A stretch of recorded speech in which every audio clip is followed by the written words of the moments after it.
Shalom Bapak Ibu Saudara, hari ini kita mau beribadah bersama-sama. Tentunya mari kita ajak keluarga kita, anak-anak kita untuk kita beribadah bersama-sama. Hari ini Tuhan ingatkan saya di Matius 11 ayat 28. Demikianlah firman Tuhan.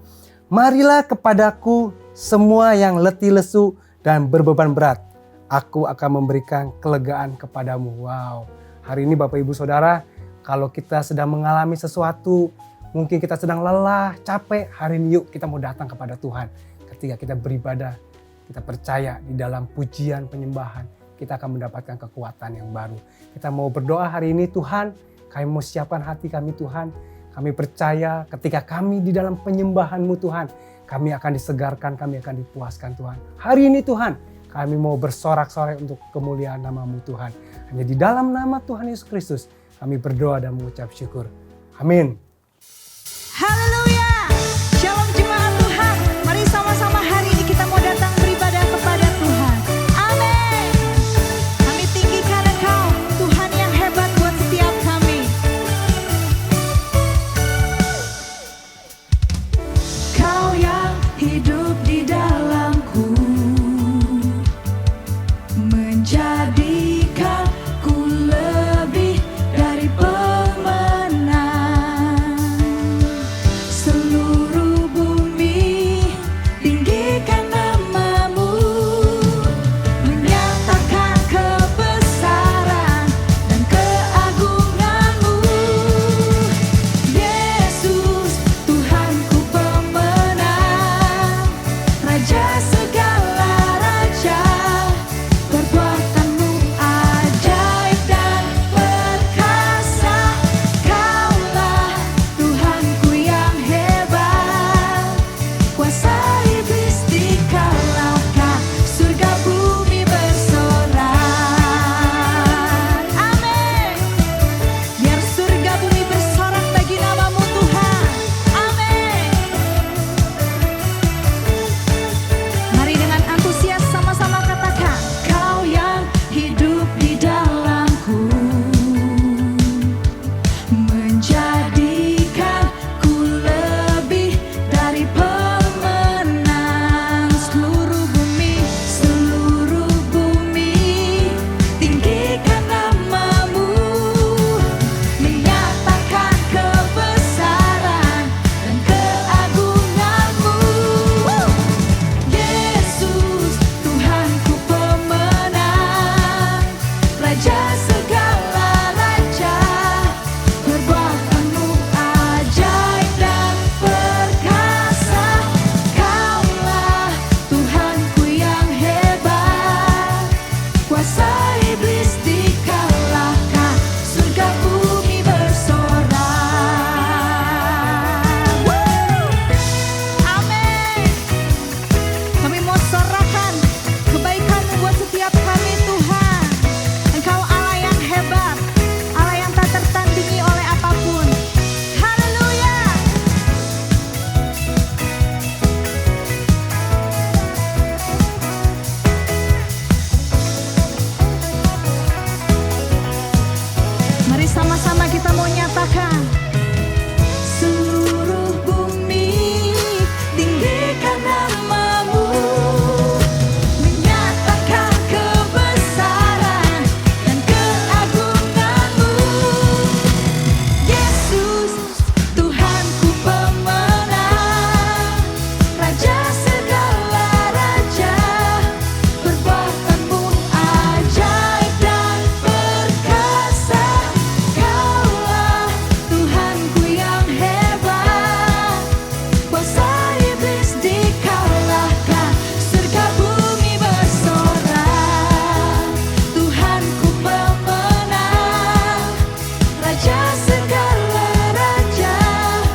Kami bersyukur Tuhan, kami taruh harapan kami di dalam tangan-Mu.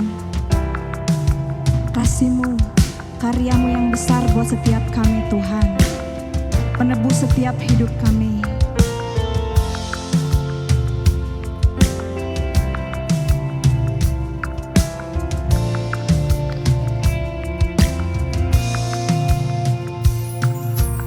Kasih-Mu, karya-Mu nyata dalamku.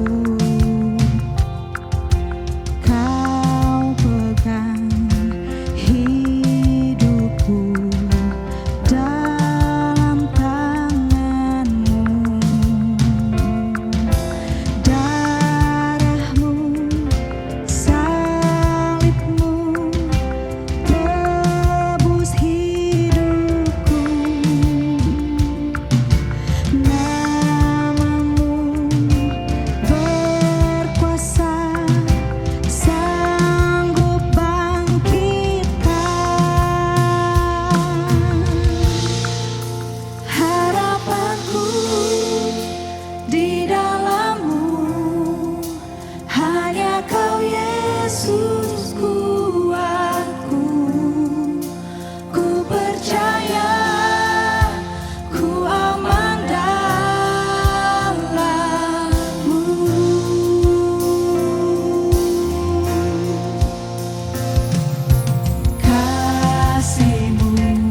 Hari ini firman-Mu katakan di dalam Mazmur 31 ayat 24. Kuatkanlah dan teguhkanlah hatimu, hai semua orang yang berharap kepada Tuhan.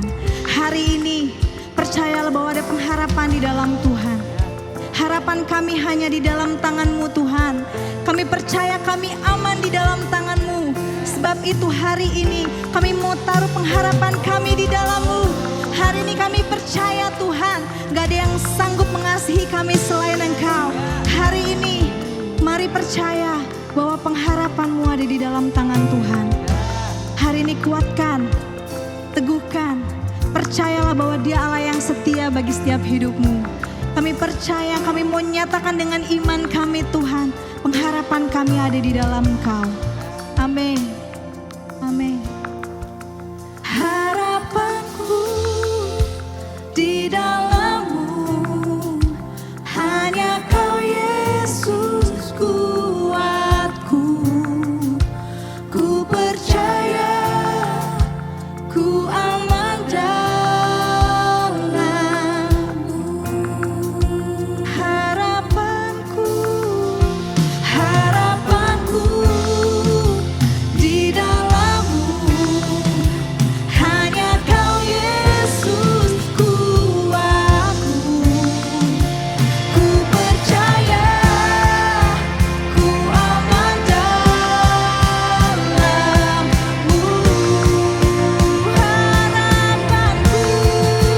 Harapanku di dalam-Mu, hanya Kau Yesus kuatku. Ku percaya, ku aman dalam. Sekali lagi katakan, harapanku di dalam-Mu, hanya Kau Yesus kuatku. Ku percaya, ku aman dalam-Mu.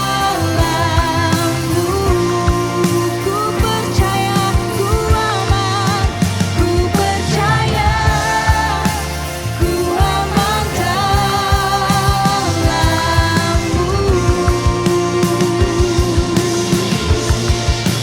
Ku percaya, ku aman dalam-Mu.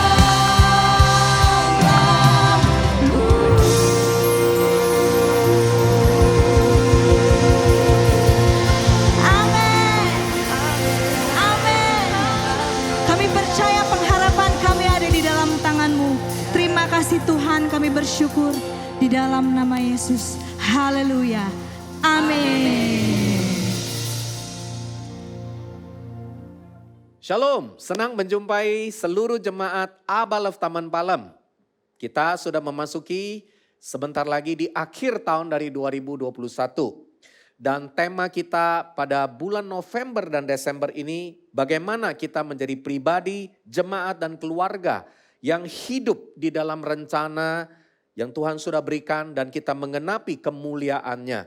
Kita ditentukan untuk menjadi berkat dan teladan sehingga nyata dalam kehidupan kita. Semua orang bisa melihat Kristus melalui pribadi kita.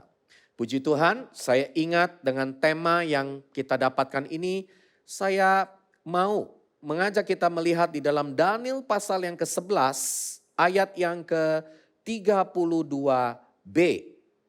Saya ajak kita bisa membacanya, tetapi umat yang mengenal Allahnya akan tetap kuat dan akan bertindak. Sebab itu kita melihat bahwa sungguh Tuhan menginginkan bukan hanya pribadi perorangan, tetapi Dia menginginkan juga keluarga, bahkan seluruh jemaat umatnya, yaitu mengenal Allah. Perlu secara pribadi mengenal Dia dalam berbagai aspek. Dan mengenal Dia tentunya kita mengenal juga kebenarannya dan mengalami kebenarannya. Seberapa jauh pengenalan saudara dan saya sampai hari ini kepada Dia, kepada kebenarannya. Dan mari kita mau membangun sebuah kehidupan, sebuah keluarga, bahkan jemaat yang sungguh kita mengenal Dia sehingga kita akan menjadi umat yang kuat dan bertindak. Tema firman Tuhan yang saya mau ajak kita bersama-sama, jadilah pribadi, jadilah keluarga, jadilah umat, jemaat yang kuat dan bertindak. Dan dalam hal ini sebagai keluarga yang kuat dan bertindak, ada 3 hal yang saya ingin bagikan. Kalau kita mau mengenal Allah, membawa keluarga, pasangan, anak, satu keluarga besar, supaya menjadi pribadi, menjadi keluarga yang kuat dan bertindak, kuncinya adalah kita harus mengenal keselamatan. Mengapa keselamatan begitu penting? Karena pengenalan akan Allah adalah di waktu kita melihat keselamatan yang datangnya hanya dari Yesus Kristus.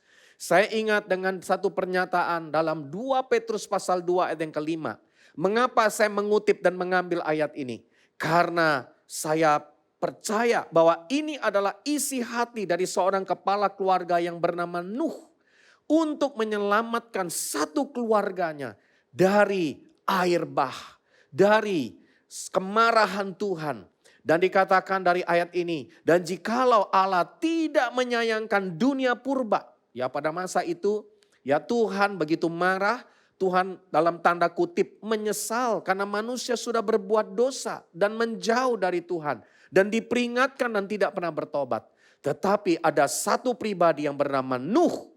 Dan Tuhan memilih dia lewat Nuh. Tuhan menyelamatkan keluarganya. Karena dia disebut adalah pemberita kebenaran. Bahkan di dalam salah satu teks ya, di dalam bahasa asli dari nama Nuh, itu juga mengandung ada unsur yaitu jam waktu. Ya, saudara pernah lihat kalau ada jam pasir ya yang ditaruh, nah itu kalau nanti sudah akan habis pasirnya sampai paling bawah, itu tandanya air bah akan segera datang. Maka dikatakan dengan 7 orang yang lainnya, tentunya dengan anggota keluarga berarti total 8 orang, ketika Tuhan mendatangkan air bah atas dunia dan kepada orang-orang fasik kemudian binasa. Saudara, Nuh menerima panggilan dari Tuhan untuk mengenal Allah dan kemudian dia bertindak dengan kuat.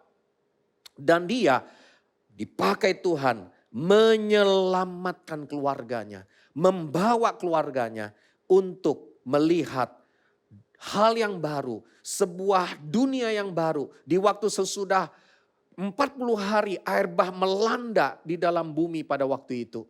Sebab itu hari ini saya percaya, saya mau mengajak kepada setiap kita semua, kepada kepala keluarga, ayah, kepada istri, kepada orang tua, untuk bersama-sama dengan anaknya kita mengalami keluarga yang kuat dan bertindak lewat kita mengenal Tuhan melalui keselamatan di dalam Yesus Kristus. Saya mau bersaksi karena tentunya ada banyak kesaksian pada minggu-minggu akan bahkan bulan yang kemarin bagaimana perlindungan Tuhan terjadi kepada anak dari penatua kita Pak Gunawan Pan, ya. Saya sudah juga menyaksikannya, mengikutinya, dan ada kesaksian-kesaksian yang lain yang luar biasa. Dan saya mau bercerita bagaimana ya kami memiliki 3 anak, ya, dan kami percaya bahwa mereka sudah bisa menerima keselamatan sejak usia yang muda. Ya, kami masih ingat sekali anak pertama, ya, dia waktu usia kurang lebih 5 sampai 6 tahun, ya, dan pada waktu itu dia bisa melihat ada kuasa gelap di atas plafon di dinding di kamar saya.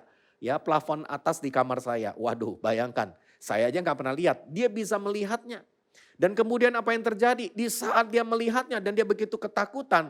Di saat itulah kesempatan kami justru melayani dia untuk menerima Yesus sebagai Tuhan dan Juru Selamat. Dan kami tahu anak pertama ya dia sungguh mengalami bagaimana Yesus sebagai Tuhan dan Juru Selamat memberikan dia keberanian, memberikan dia satu dorongan. Sebelumnya dia mengalami kondisi yang kalau tidur sendirian agak takut. Ya, karena beberapa peristiwa yang dia pernah lihat. Tapi sejak dia terima Yesus, dia menerima keberanian itu. Dan sekarang dia sejak itu dia bisa tidur sendiri dan dia punya kepercayaan diri. Dan kami tahu bahwa Yesus memang ada dalam kehidupannya. Anak kedua luar biasa juga. Di saat dia terima Yesus, saat kapan? Saat dia mengalami satu peristiwa emosional, dia marah, kemudian kami disiplin dan kemudian dia menangis. Dan kami tahu itu momen yang tepat untuk kami memberitakan keselamatan kepada anak kami ini. Ya, anak yang kedua ini luar biasa. Dia juga menerima Yesus sebagai Tuhan dan Juru Selamat. Nah, anak ketiga nanti saya akan simpan untuk kisah yang berikutnya. Sebab itu saudara, saya rindu mengajak kita. Ayo kita sebagai jemaat, sebagai pemimpin pekerja, sebagai kepala keluarga, ya ada di dalam hidup kita. Mari kita menjadi keluarga yang kuat dan bertindak. Ya, lewat apa? Lewat kita memberitakan keselamatan kepada anggota keluarga dan bahkan membawa mereka bertemu mengenal Tuhan Yesus sebagai Juru Selamat dan Tuhan satu-satunya. Itu hal yang pertama. Kemudian keluarga yang kuat dan bertindak selalu punya ciri kedua selain memberitakan keselamatan, membawa keselamatan dan itu tentunya pekerjaan Tuhan menyelamatkan anggota keluarga kita. Ya, yang kedua adalah kita menjadi keluarga, menjadi pribadi yang melakukan kebenaran firman Allah. Jadi mengenal Tuhan dan juga mengenal kebenarannya dan melakukan kebenarannya. Mari kita lihat kisah dari Ayub. Hari ini saya sengaja mengutip beberapa tokoh-tokoh dalam Alkitab sebagai kepala keluarga, bagaimana mereka bisa memimpin keluarganya. Coba lihat kisah Ayub dari Ayub 1, ya pasal 1 ayat yang kelima.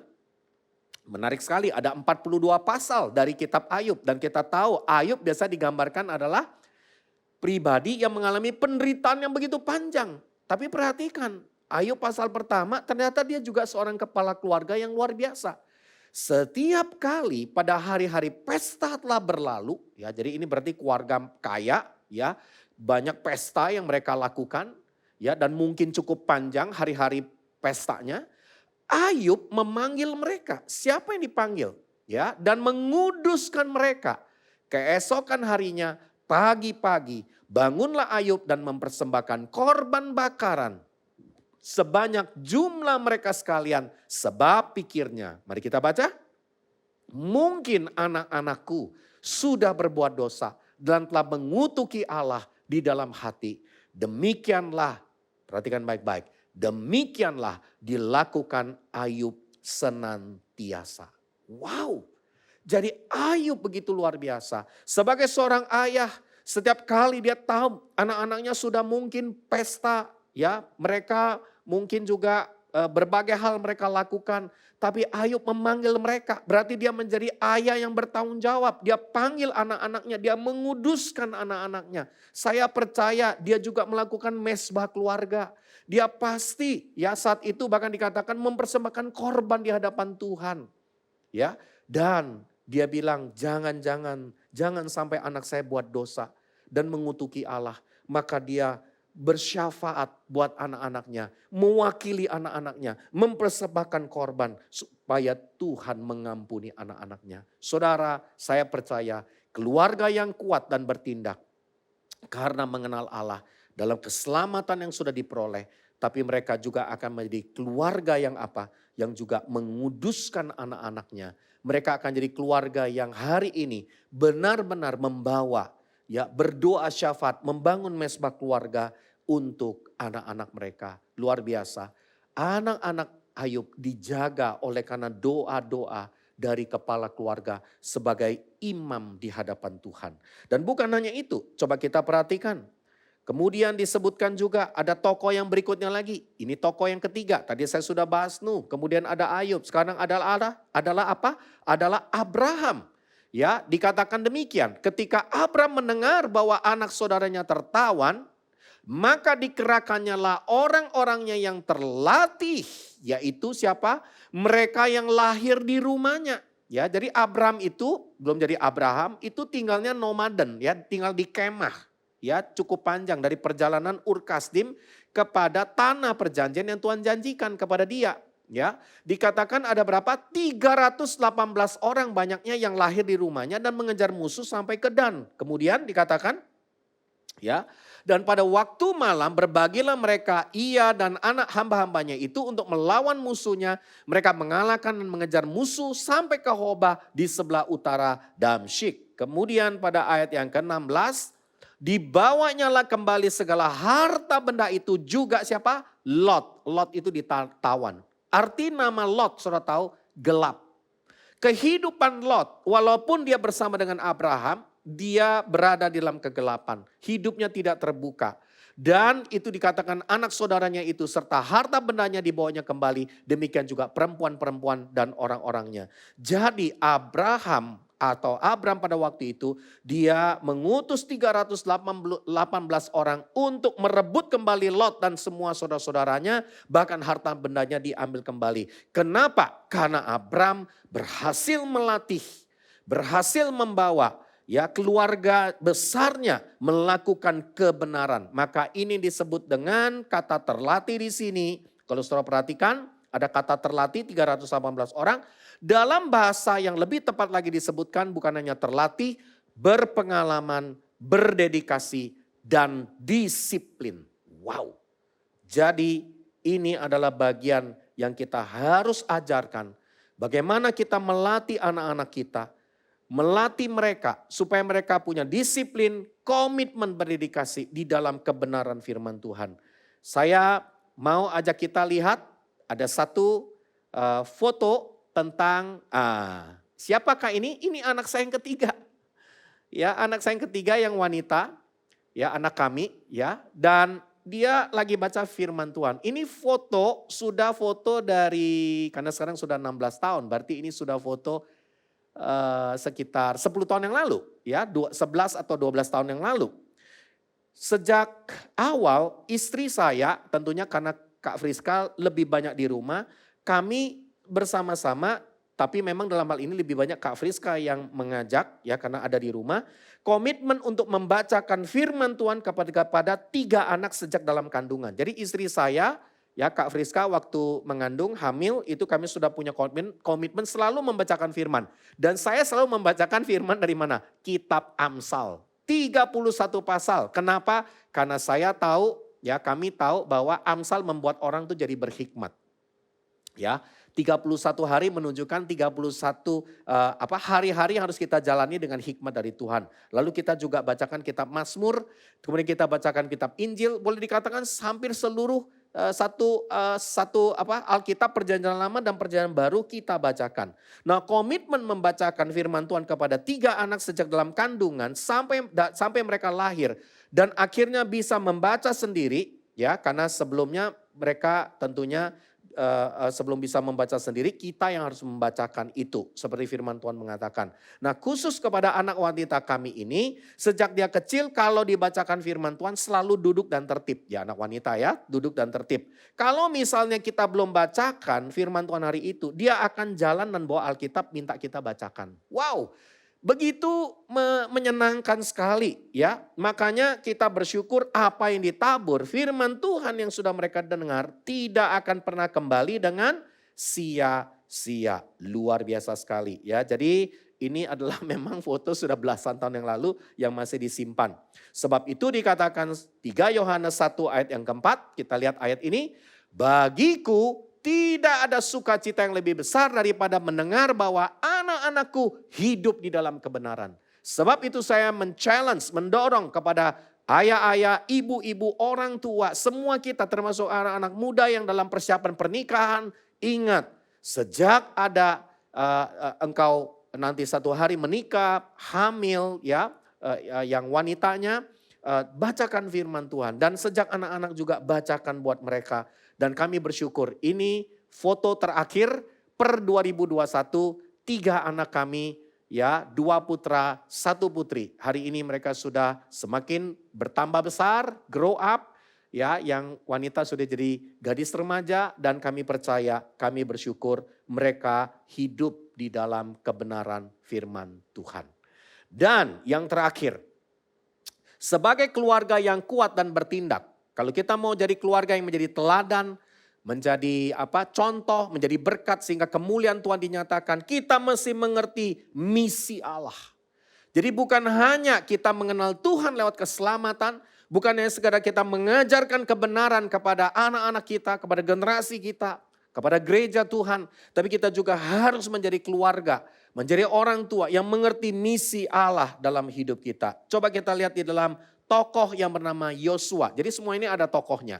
Dan dikatakan di sini, tetapi jikalau kamu anggap tidak baik untuk beribadah kepada Tuhan, pilihlah pada hari ini kepada siapa kamu akan beribadah, Allah yang kepadanya nenek moyangmu beribadah di seberang sungai Efrat, atau Allah orang Amori yang negerinya kamu diami ini. Dan Yosua berkata demikian, tetapi aku sebagai ayah dan sebagai laki-laki, sebagai imam dan seisi rumahku, kami akan beribadah kepada Tuhan. Kata beribadah di sini ternyata dalam New King James Version itu dituliskan dengan kata serve, melayani. Jadi misi dalam hidup kita, ingat saudara, bukan sekedar dilayani, tapi justru kita melayani. Melayani melalui apa? Melayani melalui panggilan dan visi Allah yang Tuhan berikan kepada kita. Dan hari ini saya mau ajak saudara, mari kita akan dengarkan dan kita saksikan salah satu video di dalam Empowerment Conference. Di 2017, sudah hampir 4 tahun yang lalu, bagaimana saya sebagai ayah mempercayakan panggilan Tuhan, kebenaran Tuhan, mengingatkan kepada anak-anak supaya mereka berada di dalam rencana Tuhan yang sempurna. Lewat Father at Home. Mari kita saksikan. Saya ingin melakukan satu tindakan profetik buat keluarga saya sendiri. Saya ingin memanggil 2 anak saya, Joshua yang pertama boleh maju ke depan. Dan anak saya yang kedua adalah Jeremy. Jeremy boleh maju ke depan, Jeremy.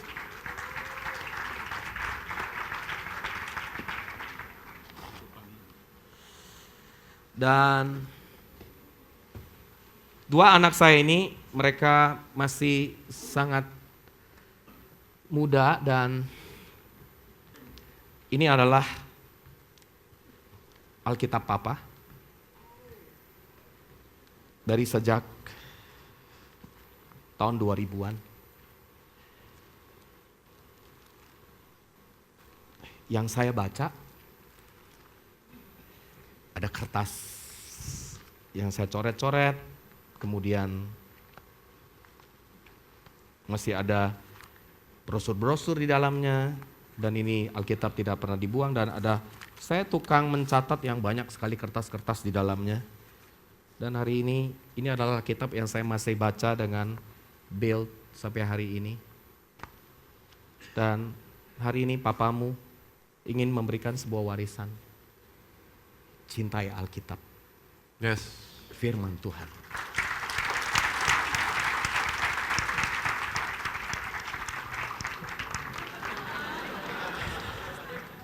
Amen.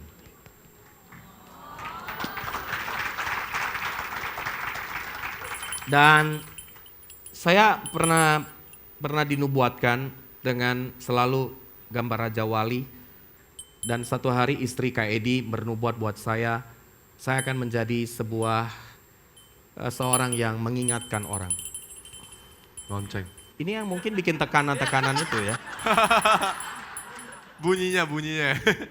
Bunyinya memberikan satu pesan khusus. Dan hari ini saya ingin memberikan ini kepada Joshua. Kamu adalah Metushelah yang akan mengingatkan generasimu. Dan Metushelah dikatakan waktu dia mati, air bah segera datang. Ya. Hari ini Papi berikan buat kamu Joshua, supaya kamu menjadi pengingat buat generasimu hari ini. Yes. Dan ini yang Seno banget. Seno Junior tuh kayak. Seno Junior. Ini mamanya banget. Dan anak saya masuk fakultas kedokteran tahun ini. Dan saya berdoa dia menjadi penolong, pembawa berkat buat sebuah generasi. Dan hari ini pesan Papa buat Jeremy, kamu harus jadi pemimpin seperti Raja Wali. Dan satu hari kamu akan terbang tinggi dan kamu akan menyelamatkan generasi yang ada dalam generasi ini. Terima yang dari Papi. Puji Tuhan, kita sudah saksikan video ini, ya, video yang sederhana sekali. Ya, bagaimana saya melakukan tindakan profetik, ya tadi saudara sudah mengikutinya. Dan perubahan apa yang terjadi? Ya, sejak itu saya bisa lihat 2 anak laki-laki yang saya percayakan Alkitab dan juga percayakan lonceng, kemudian percayakan juga burung Raja Wali. Saya melihat hidup mereka sungguh berubah. Ada afirmasi yang saya berikan kepada mereka. Itulah fungsi dari Bapak, fungsi dari keluarga. Dan mereka menjadi serius dan sungguh-sungguh ya mengikut Tuhan. Tentunya mereka sudah lakukan sebelumnya. Tapi sejak hari itu seperti ada kuasa Roh Kudus yang menjamah mereka kembali. Saya masih ingat salah satu pergumulan kami adalah karena sebagai full timer, sebagai penatua, sebagai melayani Tuhan, terkadang mereka ikut kami kemanapun kami pergi. Dan akhirnya seringkali mereka itu tidak homey dalam gereja lokal. Atau mereka homey tapi mereka tidak punya teman-teman di dalam gereja lokal. Atau sudah punya teman-teman di gereja lokal tapi mereka nggak pernah aktif dalam melayani. Dan cenderung ikut kami kemanapun. Ya, jadi cukup banyak anak-anak sekarang ya dalam keluarga Kristen cuma ikut orang tuanya aja. Ya, nah tapi sejak dari tentunya dari beberapa waktu yang sebelum 2015, 2014 mereka sudah mulai berubah. Mereka mulai inisiatif sendiri, bisa datang sendiri. Bahkan mereka seperti orang yang full time ya. Ada yang seperti full time ya hampir tiap hari ada di kantor gereja. Ya, karena saking serunya seperti zaman kami dulu. Nah perhatikan apa yang terjadi yang saya mau saksikan. Sesudah saya menyerahkan kepada salah satu anak kami. 2 minggu kemudian dari Empowerment Conference Father at Home, ayah ada di rumah. Saya ditelepon oleh anak kami ini. Dia telepon kepada istri saya, kepada Kak Friska. Terus dia hancur hati, menangis. Waduh, kami sebagai orang tua, kalau anak telepon nangis, coba pikirannya apa? Pasti pikirannya, waduh ini ada yang kacau nih. Ada yang gak benar nih, ada masalah. Makanya dia telepon. Tapi saudara tahu anak kami ini dia telepon karena apa? Karena dia bilang hari itu 2 minggu kemudian dia seperti mendengar suara Tuhan dan dia berkata, Papi, Mami, saya mendengar panggilan Tuhan untuk saya melayani Tuhan dengan sungguh-sungguh. Wow, saudara jarang-jarang kan anak ngomong sama orang tuanya. Biasanya dia cuma ngomong sama orang lain, ya kan?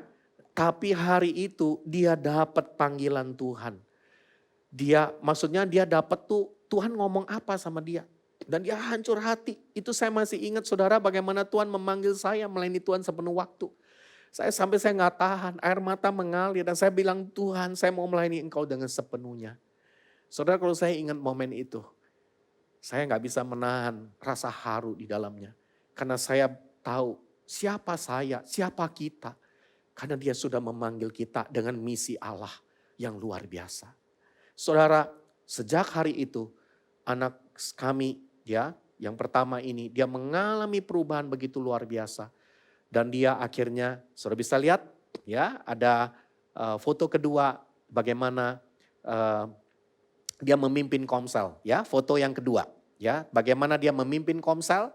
Ya, dan ini dia berada di kedokteran di salah satu universitas swasta di Jakarta. Dan dia juga bayangkan di suasana kuliah kedokteran kan tidak mudah ya. Waktu begitu sibuk ya harus mereka belajar sampai pagi terkadang. Ya karena nggak cukup kalau hanya malam. Ya tapi mereka masih punya waktu untuk berkomsel. Ya merintis komsel. Saya bersyukur karena saya tahu ya ini panggilan Tuhan. Ya salah satu yang Tuhan berikan kepada anak kami yang sulung ini. Sekarang dia tentunya rindu sekali. Saya selalu dorong dan dia juga bilang, Papi saya rindu supaya teman-teman juga bisa mengenal Tuhan. Dan dia tipenya seperti mamanya, seperti Kak Friska. Jadi dia lebih pendekatannya lebih bukan yang sifatnya yang agresif. Tapi dia lebih pertemanan, hubungan. Dan dia secara perlahan bisa membawa mereka mengenal Tuhan. Saya bersyukur di dalamnya. Dan dia sekarang juga bisa jadi pembina, pemurid, ya, dia juga dimuridkan, kami bersyukur. Nah, yang kedua, ya, ada foto yang kedua, coba dilihat. Nah, ini foto yang kedua. ya, yaitu Jane, ya, anak kedua yang tadi yang baca Alkitab, ya, luar biasa.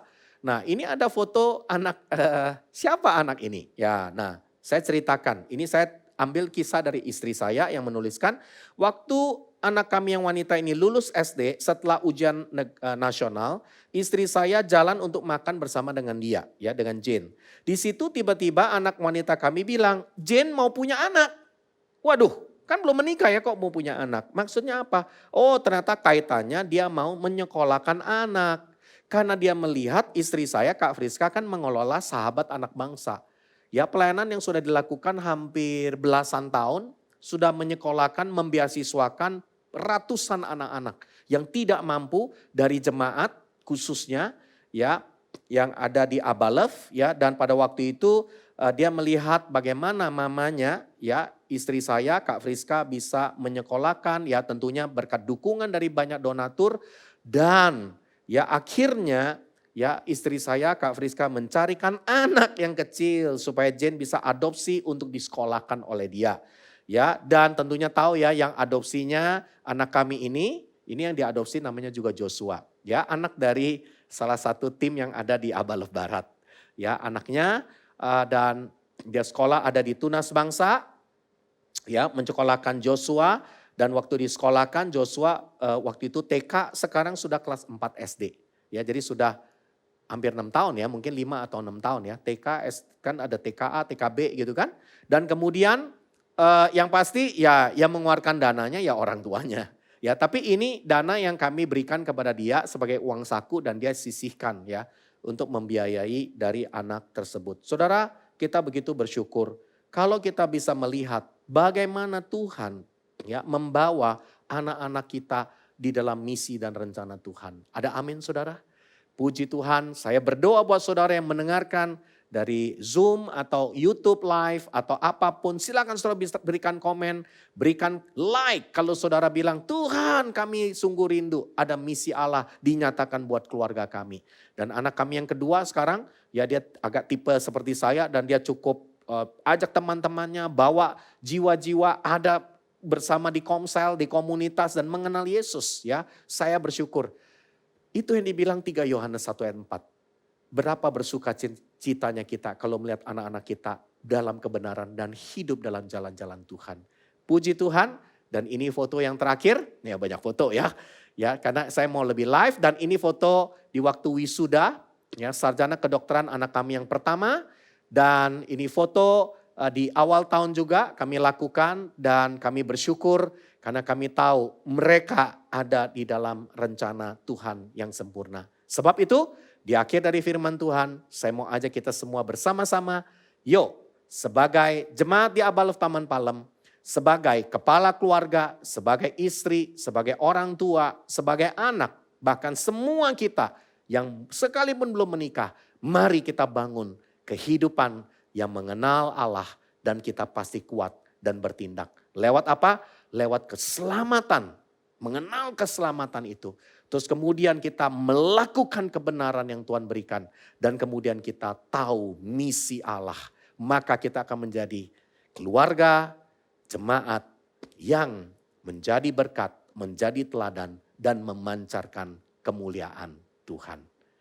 Tuhan Yesus memberkati, saya berdoa agar 2021 menjadi tahun di mana kita akan melihat hidup kita dan seisi keluarga kita memancarkan kemuliaan Tuhan. God bless you. Haleluya.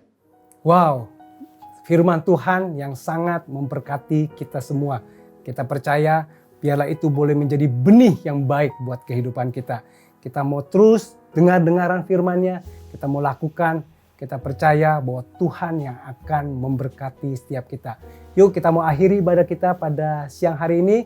Angkat kedua belah tanganmu, terimalah berkat daripada Allah Bapa, cinta daripada Tuhan Yesus Kristus. Ketika kita setia terus untuk melakukan firman-Nya, maka persekutuan daripada Roh Kudus yang akan memampukan kita untuk kita melakukan setiap benih-benih kebenaran firman-Nya.